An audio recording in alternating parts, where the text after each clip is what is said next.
Hello, welcome to day 3 of my Vlogmas challenge, and today is going to be something a little bit different from the silliness, let's face it, of yesterday. I'm going to start introducing over the next probably 5 or 6 videos a little bit about my background and the things that I have, the things that I'm working on at the moment, but then also some of the things that I've done in the past as well. And this is for a couple of reasons, really. First of all, I mention or reference my work in some of my videos, and it probably seems a bit weird, really, that they all seem to be, whenever I do, there's quite a range of different fields, range of different industries that I'm talking about, and it probably doesn't make a lot of sense to try and piece it all together. And that's because there is no real connection between all of the different things that I'm doing at the moment or have done in the past. If you look at them on paper, they're all quite different fields of I was going to say expertise. I use the word loosely, please forgive me.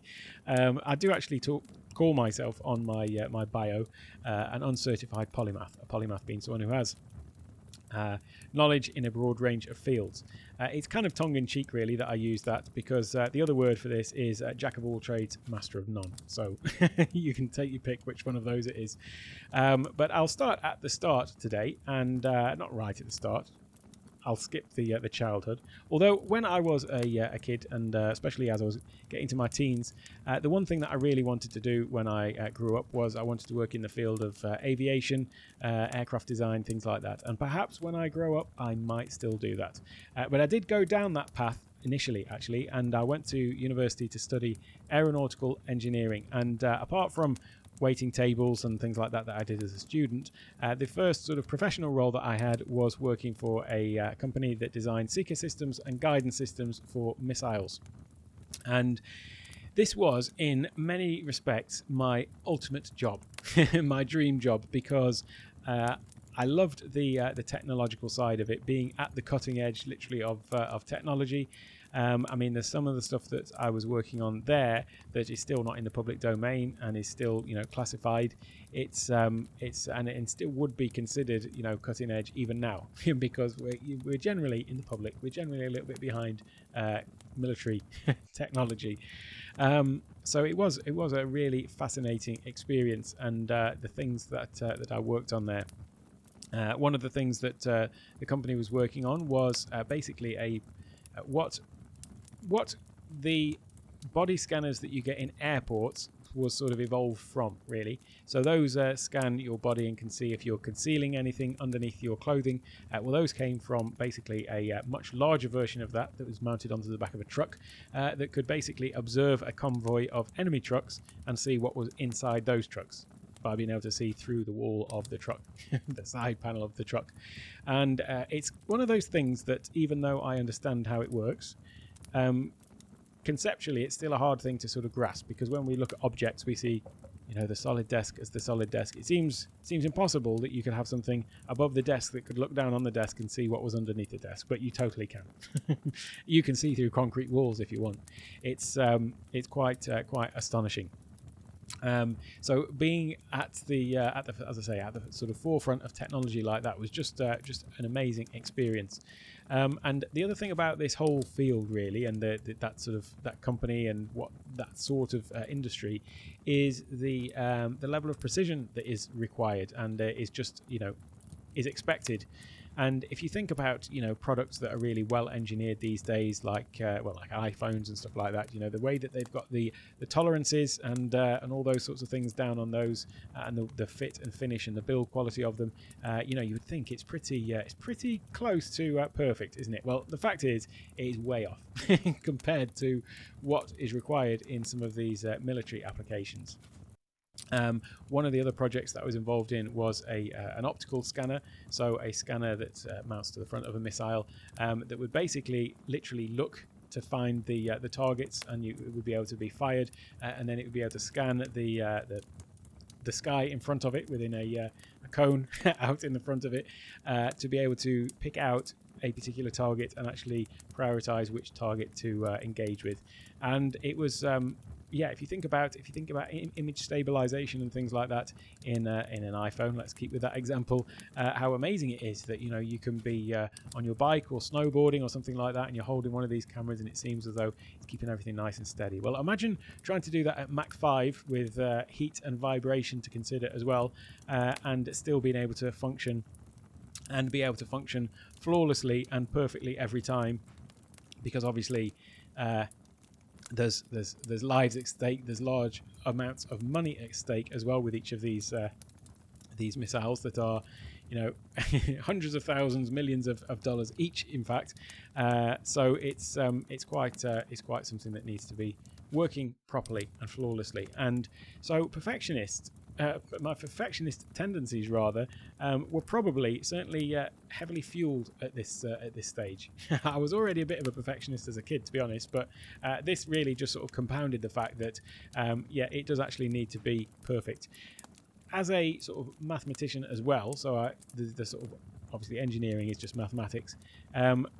In that sense, deriving formulas and things like that, there is really usually, I was going to say something completely false then. I would have been picked up by the mathematical community. I was going to say that there is usually only one right answer. That is not technically true. There are lots of instances where there can be more than one answer. But what I mean is when you derive a formula and you get an outcome, then there is usually like one way that is the most efficient and proper way that it's done. And so once you get to the derivation of the formula, you'll realize that yes, that is the answer, that is the perfect way that it needed to be done. And so that again is something that's sort of carried over into everything else I've done in life, where if I see it and I think it does not look perfect, then it's not finished until it is. And so yes, this is basically all to say that this was the sort of birth of my professional perfectionism.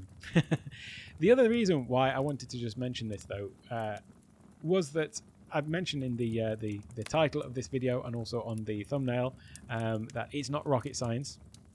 The reason why I use that particular phrase is because obviously people talk about rocket science as this is this thing of if something is deemed to not be the most difficult thing in the world, then they say, oh, it's not rocket science. And the fact of the matter is, rocket science itself is not rocket science. First of all, for the people who do it, it is just exactly the same as any other thing. It's something that you've learned how to do. You know how to apply the formulas and so on, and how to follow the process. And so, to a rocket scientist, plastering a wall in a house might seem quite difficult. So it's all relative, isn't it? But the other reason why I mention this is because I still have a business partner, a very close friend and business partner, who introduces me to people still.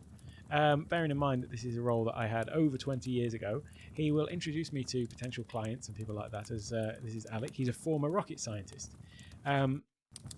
It sort of boggles me every time, to be honest. I don't kind of mind it, but at the same time, it is just a little bit weird because sort of giving me that label when it's something that I did so long ago for such a brief period in time in my whole career, and given that I've done so many other different things in the interim as well, it's just a weird thing to single out. And it's just this fact that people do sort of put you in a pigeonhole, as it were, and pigeonhole you and judge you based on certain things that you've done. And for me, I never really self-identify as anything that I've done. I don't really consider myself as a YouTuber, certainly. I don't consider myself as a rocket scientist. And the other reason, by the way, for me to say it's not rocket science was what I was doing was not rocket science in any case. So that was the other sort of reason for that title. It wasn't rocket science. It was just a form of engineering, albeit on rockets. So you